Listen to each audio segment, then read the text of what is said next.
you should be talking about today. The 7 things you should be talking about today. Number 7. Leland Dudek, an obscure Social Security Administrator bureaucrat dedicated to fighting fraud, was placed on leave and nearly fired after admitting on LinkedIn to aiding DOGE by sharing documents, reallocating funds, and bypassing leadership to tackle agency waste.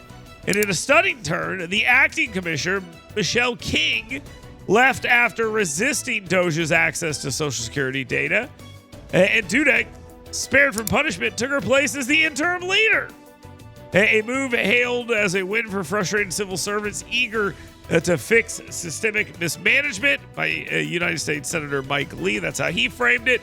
And now at the helm, until Trump's nominee Frank Bizzagano is confirmed, Dudek embodies a rare alliance between DOGE's efficiency crusade and insiders who know where the fraud is. It's a great story.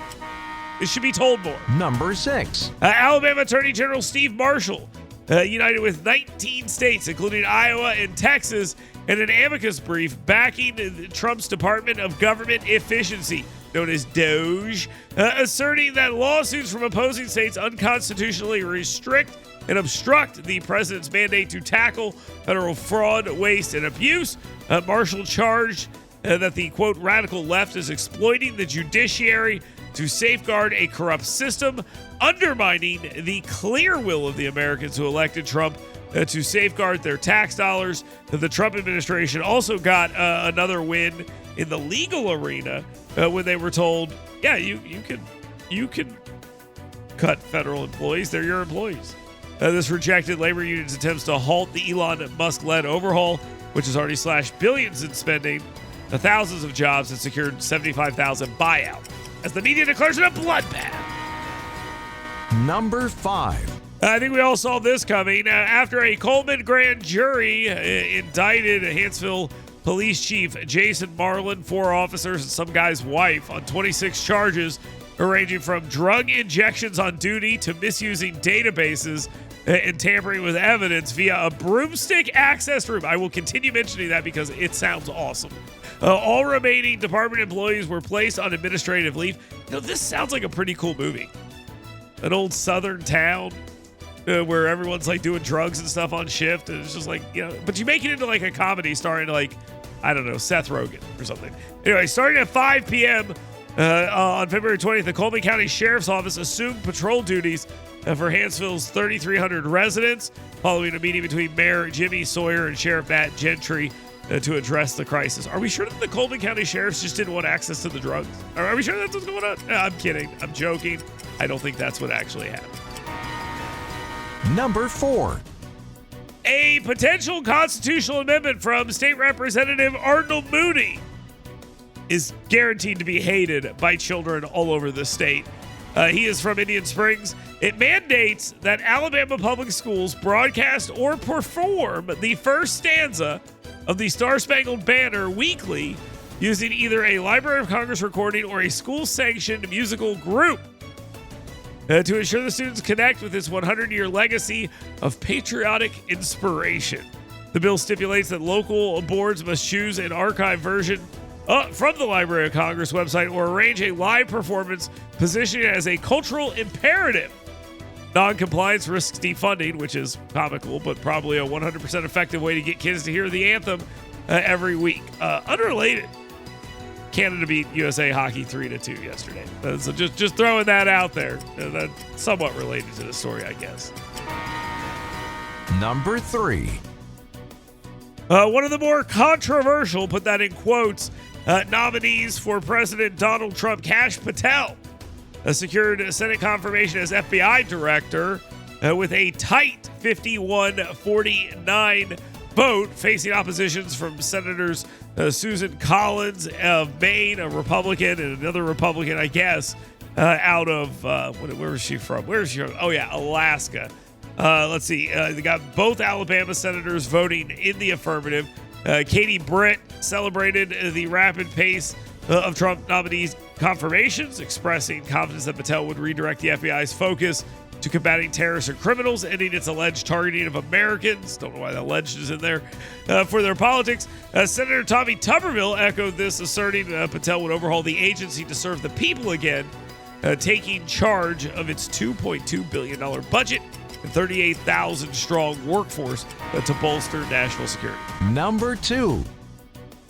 The Alabama Farmers Federation, also known as ALFA, which again makes absolutely no sense. Explain that to me if you can. Wants to create a self-funded health plan for its members, projecting coverage for 10,000 people within 5 years. And this has been inspired by Tennessee's successful model. The farm economy lost $1 billion last year. $1 billion year over year in Alabama. That's a lot of money. That is a lot of money. The bill, sponsored by State Senator Arthur Orr, who we will talk to here a little bit later today.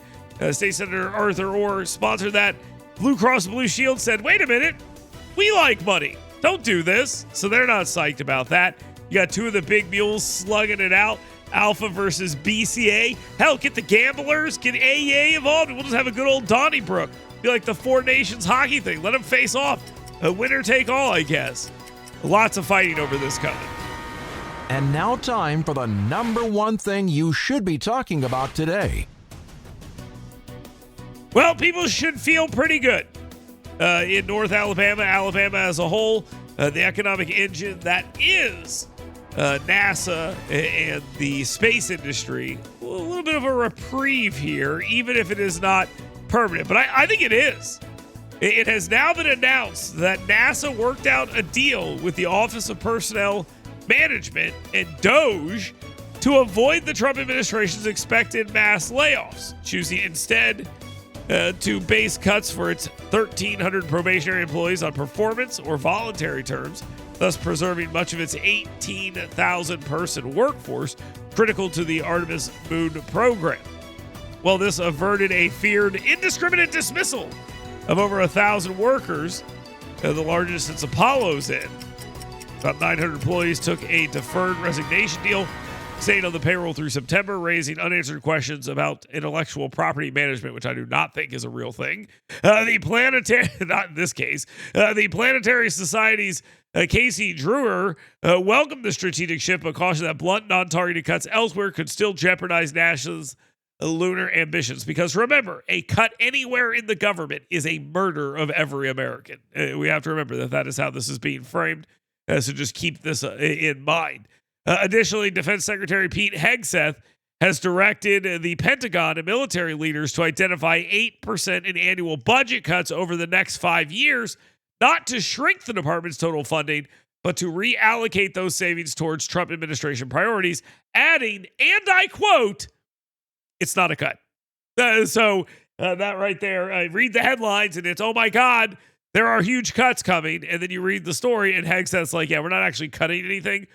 We are just right-sizing the budget using the same amount of money. We're going to redirect that money to where we want it to go. So, not indiscriminate nonsense. And this is what I've been calling for all along. So just make sure we understand that. It is smarter resizing and right-sizing of government. I'm a fan of that. So we'll continue here, right now. You can weigh in. Very, very simple to do so. All you got to do is pick up the phone, 205-545-9950. Talk or text. Don't forget, State Senator Arthur Orr going to be with us a little bit later here in the program. So keep it locked right here for that on the fastest hour of radio anywhere on your radio dial.